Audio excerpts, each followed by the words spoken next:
Welcome and thank you for joining us. We're just about to get started. Just a little housekeeping note before I hand things off to Megan. Please note in the chat for Teams live event, your chat is private at first before it is either responded to or approved by a moderator. Please go ahead and set your questions there so that we can answer as many as we can at the end of the session.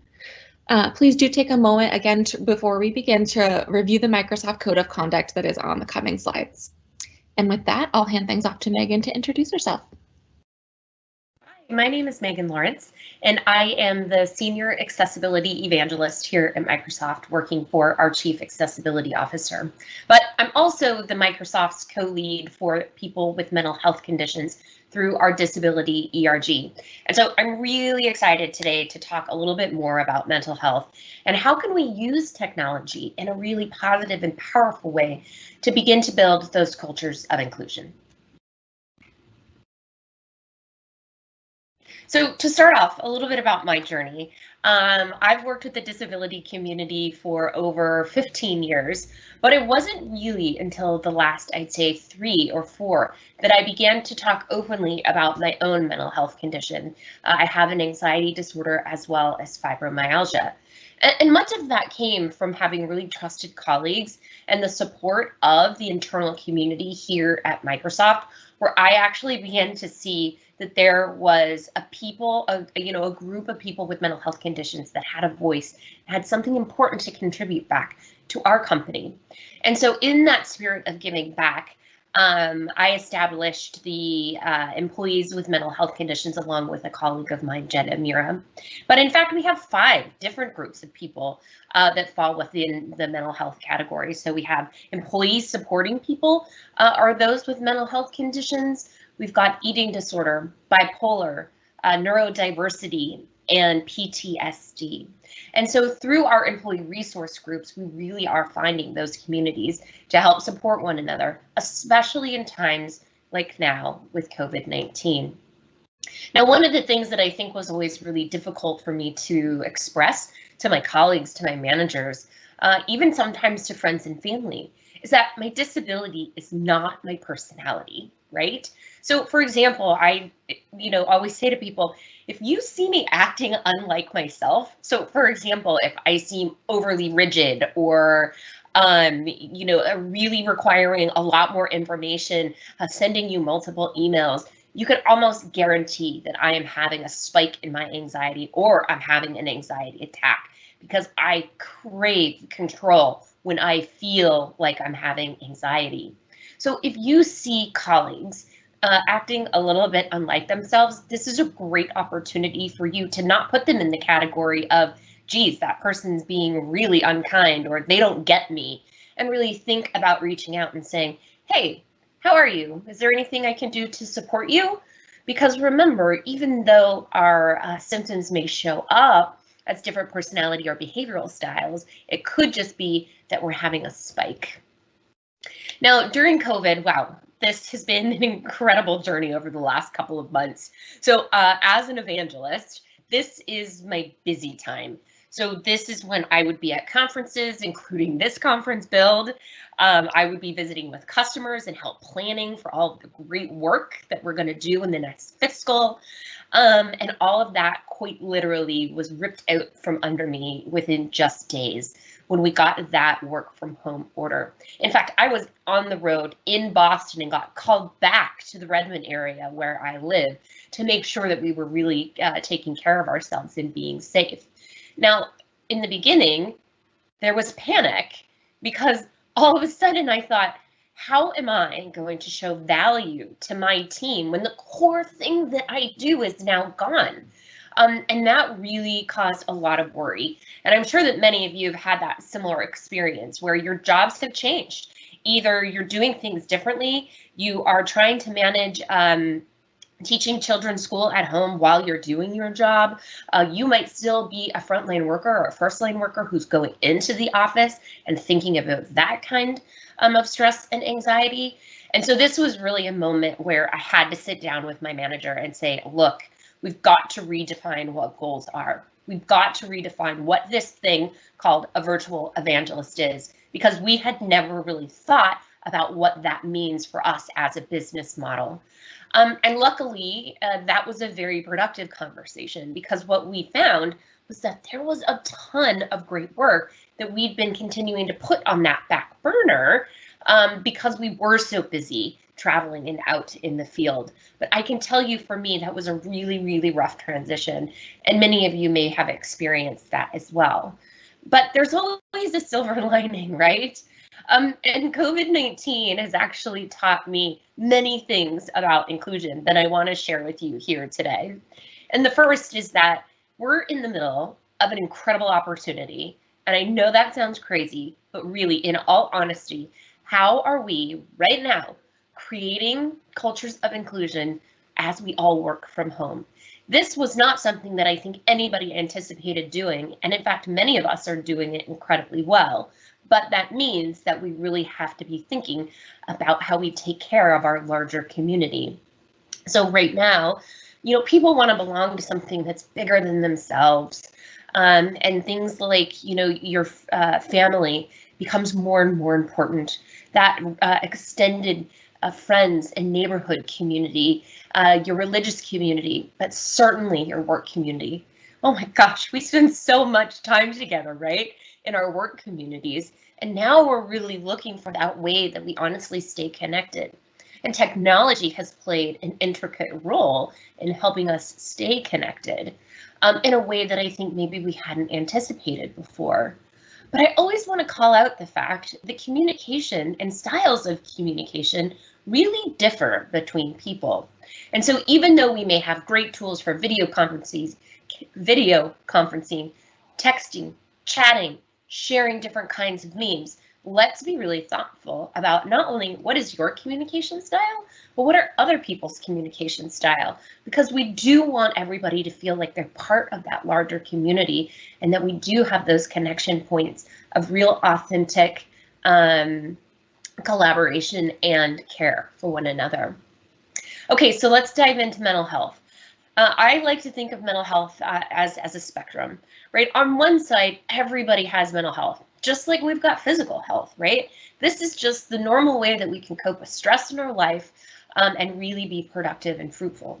Now, on the other side of that spectrum, we've got mental health conditions. And that really refers to a wide range of mental health conditions, such as anxiety disorder, schizophrenia, and eating disorders.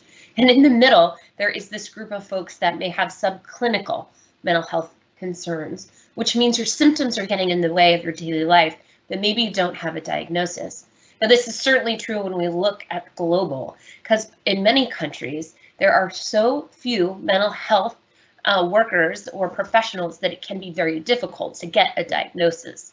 But that doesn't mean that we can't help think about how we're managing our own mental health on a daily basis, whether you have a mental health condition that's been diagnosed or not.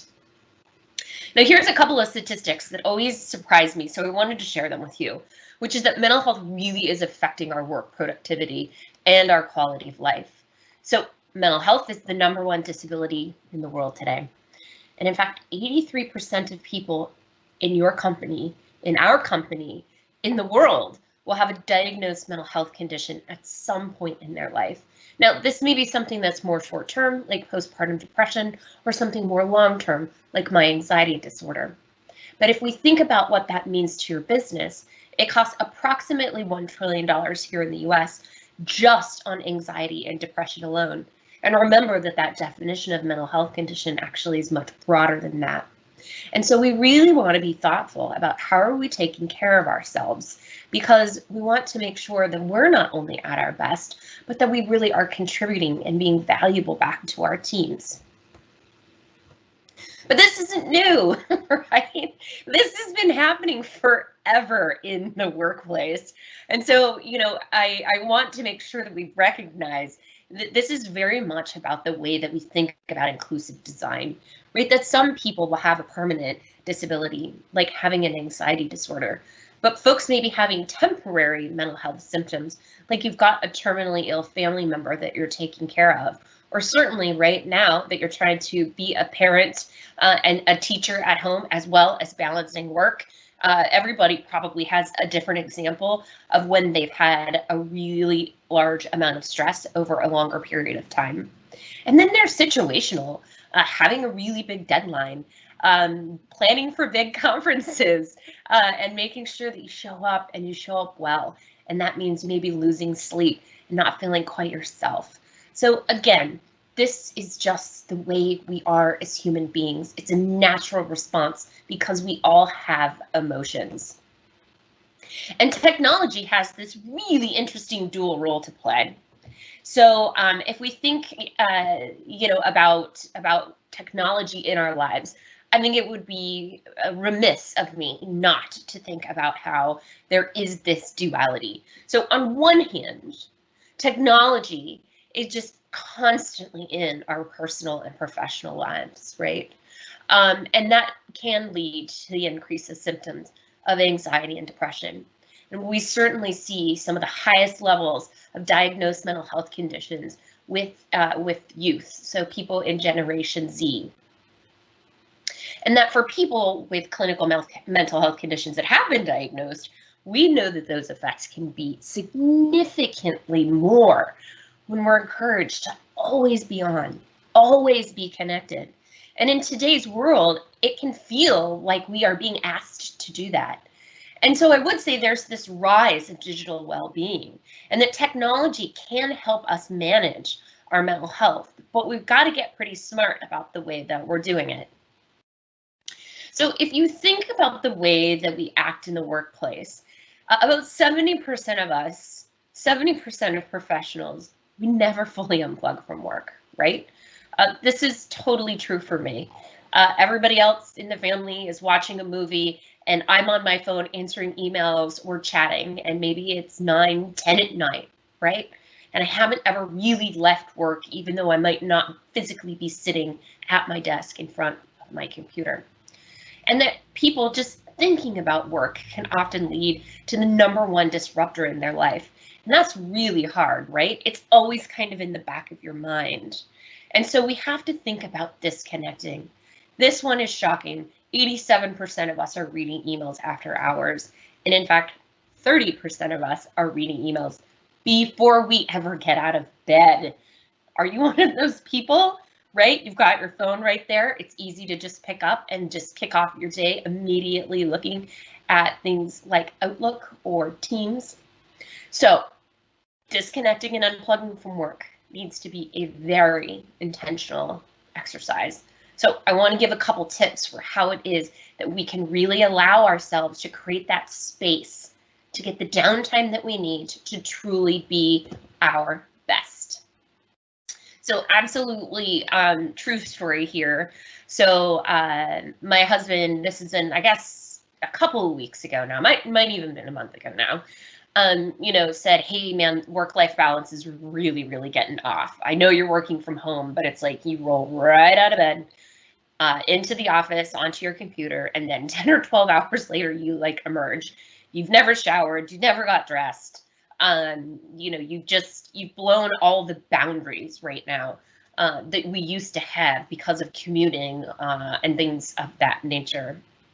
And so I promised him that I would truly be available and totally disconnected on Fridays and Saturdays. And that is something that I have done a pretty darn good job at. But one of the tools that I'm using to help keep myself honest and truly learn more about myself is my analytics. So my analytics well-being tab shows you how successful you are at disconnecting and not getting back on work or online after hours. And you get a purple square every time you do that. So you can really begin to see, oh yeah, I was really successful over the weekend at disconnecting. And if you aren't successful, because, there are definitely times that we have to work in the evenings, you can begin to see, what is it that you are doing after hours? Are you answering emails? Are you chatting? Are you having meetings? And so you can begin to understand your behavior. Now here you can set your own work hours, because especially right now, we recognize we don't have that traditional 9 to 5, right? So you can be thoughtful about setting your own work hours so that the data is much more accurate. Now, in order to truly disconnect, we have to make sure that we feel confident about the work that we've done during the day. So My Analytics also has a focus tab. And here, what it can help you do is grab chunks of time. So did you know that it takes 23 minutes on average to refocus after checking just one email or one chat? So those notifications that pop in, if you click on that and switch, let's say you're writing a PowerPoint and you switch over into Teams to answer a chat, and then you come back to PowerPoint, you actually are losing productivity. And so focus time will quiet the computer down. It will make sure that those notifications are not popping through. And you can get 2 hours of chunks of time to really, really focus. So highly encourage you to think about how you are pulling the right amount of time together to get the work done.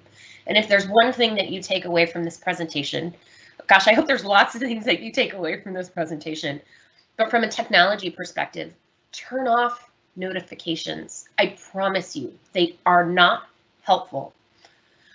Okay, but we also have to be mindful of others, right? We're talking about building cultures of inclusion here. So it's also about how you are pinging people after hours.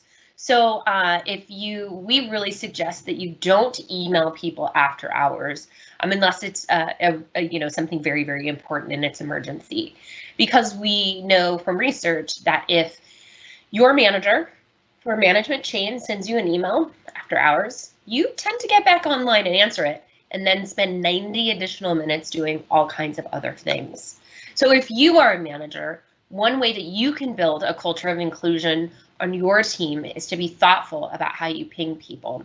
Now, if you're one of those people who like 10 to 11 at night is like your email power hour, awesome. We want to help you create that kind of that work balance for yourself.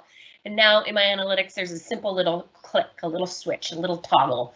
And what you can do is say, I'm going to write these emails, but please send them to my colleagues the next morning. Have them hit their inboxes in the morning so that we can really create, again, that personalization for everybody. And as I said in the beginning of this presentation, if you are a manager, providing flexibility and clarity is key right now to emotional inclusion. Have the conversation about how people's work may have changed and how you can help simplify to make sure that people are focusing on the things that provide real productivity, but aren't just randomizing. And I know that was true right in the beginning when my husband said, you're working 12 hours a day. It was because I just desperately wanted to feel like I am contributing. I'm going to answer every email right away. And I had gotten confused about what true impact really looks like versus just constantly being on and busy. And to sort of keep with that manager theme, there was a really interesting blog that came out that I've got posted here at the bottom of the slide, and we'll make sure to get these out, which is all about the new manager one-on-one, right? And that we have to nurture employees' resilience during disruptive change, and that connecting with your employees is one of the most important things that you can do. And in fact, at this time, it's not just about the projects, but it's about how they themselves are doing. And mental health and well-being has become one of the most important topics that we see managers talking about with their employees. Because at the end of the day, the responsibility for solving mental health is not on any one individual, but rather it's the responsibility of our company to build that culture of emotional inclusion. So how can you do that? Couple of tips here. Ask open-ended questions, right? Allow people to feel like they have the room, that they have the space to truly express themselves. This is that moment where you get to really practice your active listening skills and really pay attention to that employee and resist that urge to solve the problem or give advice right away. Every Friday, we meet with the mental health community, and we definitely have been hearing that. Hey, my manager asked me how I was doing. I was honest with them. I said I wasn't doing very well. And the next immediate thing was that they were going to fix it for me. They were going to take something off my plate. They were going to, whatever it is. And that particular individual said, all I wanted to do was to just tell them where I was at. So make sure that you, create spaces for people to tell them how you're doing, and then ask, How can I help, right? Recognize that these feelings can be really challenging to express to people, but don't be afraid to relate to people on that personal level. If you have an anecdote about what's challenging in your life, that can be important to share, because then that means people don't feel like they're alone.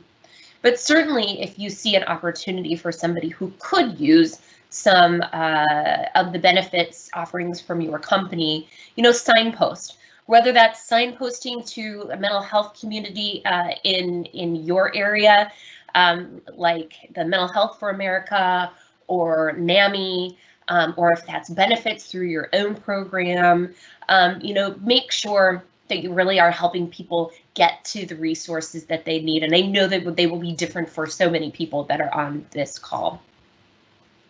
Now, in fact, I talked to Mental Health America, kind of right as the pandemic was getting started. And this is what they said their top themes were. And I don't think any of them are going to surprise you. First of all was manager preparedness. So really, honestly, dig in, managers. Find that way to talk about mental health and well-being, and really practice your allyship skills to be there to not only make sure that the work is getting done, but that person feels like they're in a safe place to be productive. The second one was isolation, right? We've got a lot of people who are now sheltering in place. So how can we, again, as a work community, come together to combat that isolation? And one of the things I really love is Teams and having those video cameras on. Being able to see people's expressions, know that they're paying attention to you, the behavioral cues that all of us like and need and want and expect can come across using that camera. So be thoughtful about how you do use your camera. But I bet you have all felt the camera fatigue, right? After being on conference calls, and being, having that camera on all day long can be really, really exhausting. So I kind of have some rules for myself around using the camera. So one, if it's a customer or somebody that I don't talk with frequently, I always start with my camera on, right? If it's somebody that I meet with more frequently, like somebody who's on my team and I'm feeling really tired, I'll just say, hey, do you mind if we meet without the camera? But the most important thing is just asking or saying, hey, I'm tired, I'm not going to have my camera on today. So people recognize what the boundaries are for using the camera. But a good friend of mine said, I don't really have the vocabulary to tell my manager about my mental health symptoms. This is new to me. COVID has, created some emotions that I haven't necessarily experienced before. And so things like chat can be really important. So think about just opening a chat where it's a place, it's like the coffee chat where you would come and not necessarily talk about work. And maybe, in fact, you don't get to talk about work, but you get to talk about everything else. And again, this is about communication style. And so what we're hearing is things like memes and little videos and emojis can help people express themselves even when they might be really struggling to tell you how they feel. Now, I know so many people are having different happy hours and all these kinds of great ways of coming together as a team. But remember, if people don't come to those, that's a great opportunity to reach out and say, hey, how you doing? Can I help you? To make sure that person's doing okay. But for me, sometimes I just get overwhelmed. And even though I love my team and I love socializing with them, it's just not the right time for me. And so again, that's a personal choice that I make to take care of my own mental health and well-being. So be thoughtful about if people aren't coming, and don't judge right away about what that means about their engagement with the company or with the team. Now, one of the most important things that we can do is really block times for self-care. So I'm doing this by using my Outlook calendar, and I am doing simple things like taking 15 minutes 2 times a day to just get up, stretch, get a glass of water, pet my dogs, right? This doesn't have to be a huge, you went to an online yoga class, you did Peloton workout, even though I know there are people out there who are wonderfully committed about their own workouts. But again, don't feel overwhelmed. Don't feel like this is about, taking on a marathon. It can really be short walks and doing tiny things that really help you take care of yourself. But it's important to get them on your calendar, because if you don't, you will run over those times in your day. Now, we are beginning to hear that burnout is incredibly real, right? We see lots of companies encouraging their employees to take time off. And I think that's really important, to take the time off that you need to really recharge yourself. But I'm going to be really honest with you. I know I've struggled with this one a little bit, because I wanted to take time off, but then I felt so guilty because so much is happening right now. And it really was hard for me to say, look, I've got to back away for a little while. But I will say that the vice president of our group, she did it, right? So if you're a leader and you are taking care of yourself, that shows to the rest of your organization that that's not only good behavior, but that's preferred behavior. So think about how you get the time off that you need and use some of those vacation days. Setting boundaries is going to be more important than ever. Practicing no. I had to practice no this week. There's a lot going on, and people and priorities are shifting. And so again, work with your manager. Make sure you know exactly what your priorities are. And if you can't take something else on, make sure that you help people understand that. And last but not least is a sort of bucket task. So there are some things that I can do even when I'm really stressed out. And so if I'm starting to feel a lot of anxiety come on, I know I can go and do email. I know this sounds a little strange, but I love answering email. It's soothing, it's easy, versus something that's much more time consuming, like developing a new talk track or writing new code, which might be more intellectually challenging for me. So think about the way you bucket your tasks and make sure that you're doing the tasks that fit your mental health mood at that time to prevent that burnout. Now, I want to talk just briefly about what we're doing here at Microsoft to really think about accessibility in mental health in the future. We have the AI for Accessibility program, which is a $25 million grant program where we are actively looking for great projects and great different collaborators, whether it's a startup, whether you're a researcher, whether you're at a company who has some novel, interesting idea for how to use AI specifically for mental health. We had our first request for proposals go out. We funded 3 really, really interesting projects around how AI can help people connect better with mental health resources and understand themselves better. We will have another RFP coming out this summer in the June timeframe, June-July timeframe. So this is the challenge. This is my call out to all of you. If you've got a really cool idea, then we want to hear about it. These are really, really interesting grants to help get you started on your journey to create better technology for mental health. Now, if you're a Microsoft employee and you're joining me, 1 week hackathon, it's still happening, you guys. Last year, we had our very first mental health hackathon challenge. Honestly, I thought we would get like 5 people because I basically had my 5 friends, right, come and do projects. But we had 55 mental health hackathon teams, literally hundreds of people across the world. We had people in India, we had people in the UK, we had people in South Africa, all hacking on mental health. I think, which goes to show this is a topic that we care about as a community, and we want to use technology to think about how we really help create a more emotionally inclusive world. Shelley McKinley, the Vice President of Technology and Corporate Responsibility, as well as Chris Capicella, they are our judges. Last year, they selected 2 winners, but the one I wanted to highlight today was the Mindful Night, which is a new world in Minecraft for education that teaches emotional and social skills. So it's all about mental health hygiene in a fun way. So this can be a really great way to help kids start to build some of those really great habits for mental health and well-being, and have some fun while they play. So if you haven't had a look at that, go have a look. It's really, really cool. But again, we're at it this year. So again, if you haven't, there's a theme. What's your cool idea? I want to see that cool idea at 1 week this year. Feel free to reach out to me directly. We will help get you set up with teams. If you need engineers or you need PMs or you need comms people, you let us know. We'll really help build out those teams with you, because this is the future, right? We, the people in our companies, are the future of innovation. We push the boundaries of what's possible. So if you have a mental health condition, know that your disability is a strength, and know that we need and want your expertise to help create a culture of more inclusion in this world.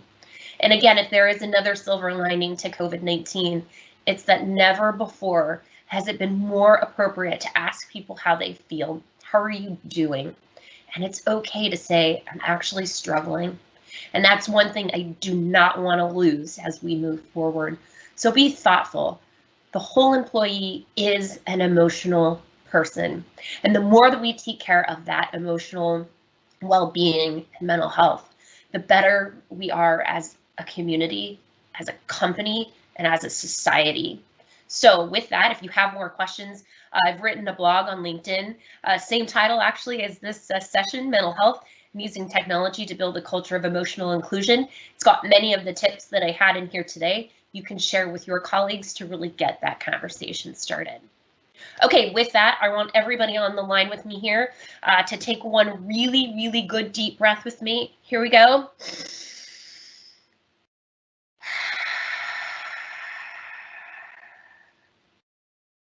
Remember to breathe. It signals to the nervous system to relax.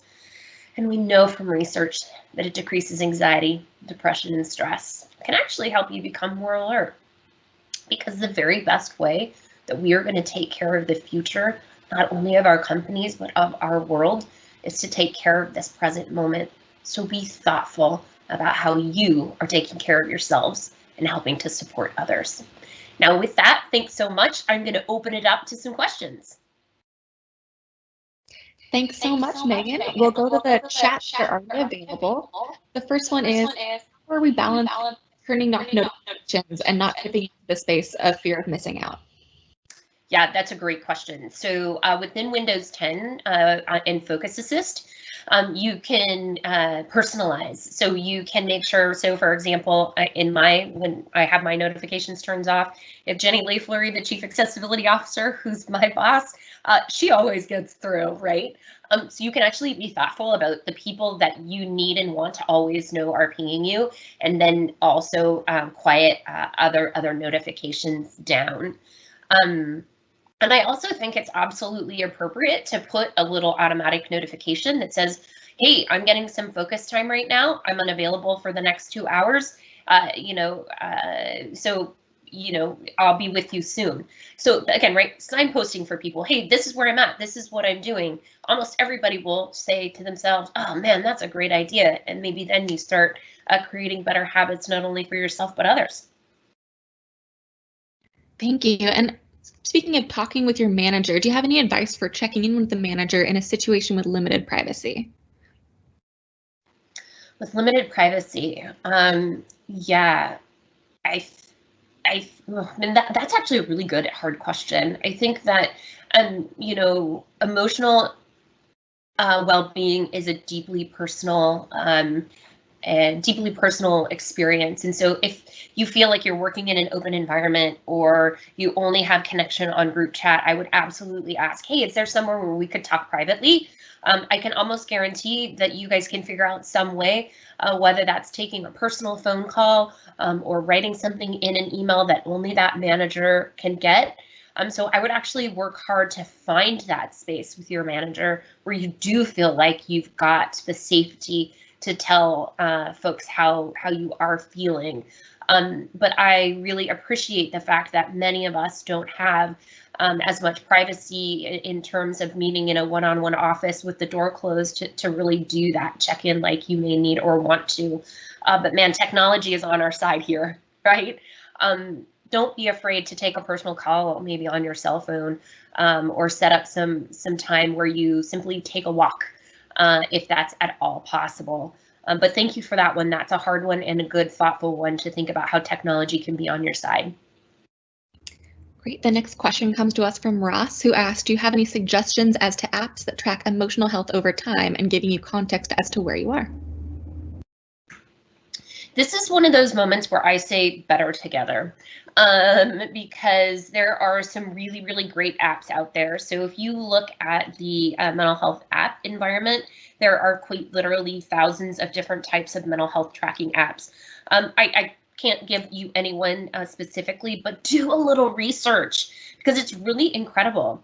And I would say if you are an iPhone user or an iWatch user, there was an announcement that recently came out that they're doing some improvements in mental health.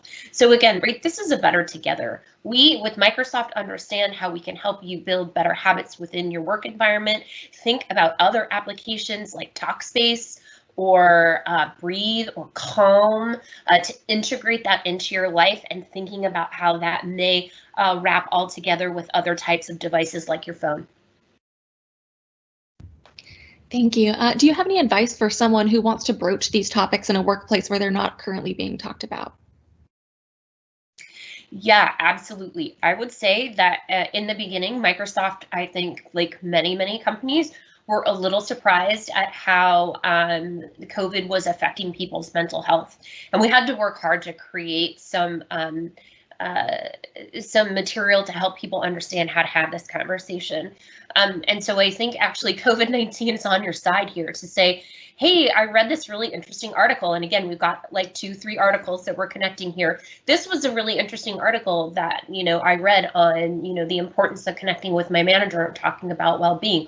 What do you think about that?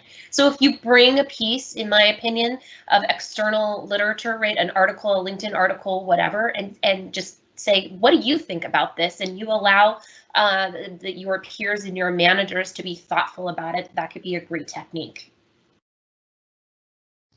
And a question we have gotten several times are you able to make this deck and resources available after the call? We will have this content on demand as a part of Build. Yeah, yes.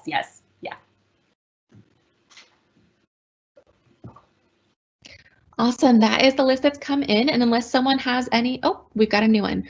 What do you recommend as an escalation chain for team members? And what are the next steps that you feel additional support? Who do you call as next of kin? So again, this comes back to signposting, and I'm going to give you an example from Microsoft. And so if you work at Microsoft, this may be more relevant to you. If you don't, I think it's similar for many companies, which is, checking in with HR and the benefits team. So go to have a look and see what the mental health benefits are at your company, and make sure that you know what you can, information you can provide people.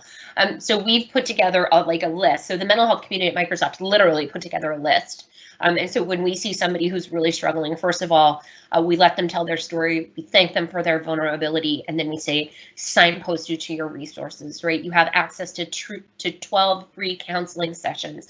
You have access to Talkspace, which is an app that allows you to connect with a therapist through your smartphone using text messaging. And there are so many other things that we have. So do a little homework, figure out exactly what your company has in terms of resourcing, and make sure that you signpost that resourcing to somebody that you really see is struggling. HR is really an important component of making sure that we are helping people be safe, healthy, and well in our companies. So don't be afraid to lean in there. And then the other one is community resources. This is one that we're really just starting to dig into. A little bit of a plug here, Ability Summit, which is Microsoft's accessibility conference, is happening next week. It is taking place on the 27th. So if you are interested in mental health or other topics related to accessibility and disability inclusion, I certainly encourage you to sign up. But we're going to have Mental Health America join me do a fireside chat. Because they're providing a ton of resources to the community. So you can go on and do screenings, you can get suggestions as a manager for how to start these conversations. So I really encourage you to join us for that session and think about who are those community partners that are providing mental health resources in literally in your geographic area that may be helpful. Great, and we've just got one more, and this will serve as a last call for new questions. Do you have any advice for other types of mental health issues? Depression and anxiety are big, but what about borderline personality disorder? Yeah, absolutely. It's, symptoms are so varied. It's the classic, like if you've met one person with anxiety, then you've met one person with anxiety. And so we recognize that symptoms across all of the different mental health conditions vary very greatly. But I think if you feel comfortable, again, I had a conversation with my manager, quite literally titled, "My Disability is Not My Personality." So that I could have a really important conversation about, like, if you see these behaviors, right, then you know that that I'm really struggling. And so that was important to separate the difference between, the disability and having that important conversation. Again, be thoughtful about maybe getting your support group to help you think through that. But schizophrenia is another one, bipolar is another one, eating disorders is another one. They all show up really differently. And it's important to find people within your community that will support you, help you find your voice, and hopefully help you find the way to communicate that back to your manager. I know that was a big important step, and I'm going to be super honest with you. I worked with my manager for 3 years before I ever broached the topic. And I'm not saying that it's easy, but I do believe that it is important. And if you feel like you need support, have HR in the room with you, right? That's why we have these systems set up. So, thank you for your question. And I appreciate everybody's honesty and candidness and willingness to be vulnerable and ask these questions. So thank you. Thank you so much. And just a final thank you to Megan for being here. We do have another talk coming up, just a plug for that, at 6 p.m. Pacific Daylight Time. You can find it in the session catalog under Spotlight Series. And so with that, we thank you, and we'll go ahead and drop a link in the chat to get back to the main MyBuild experience. Thanks so much. Thank you.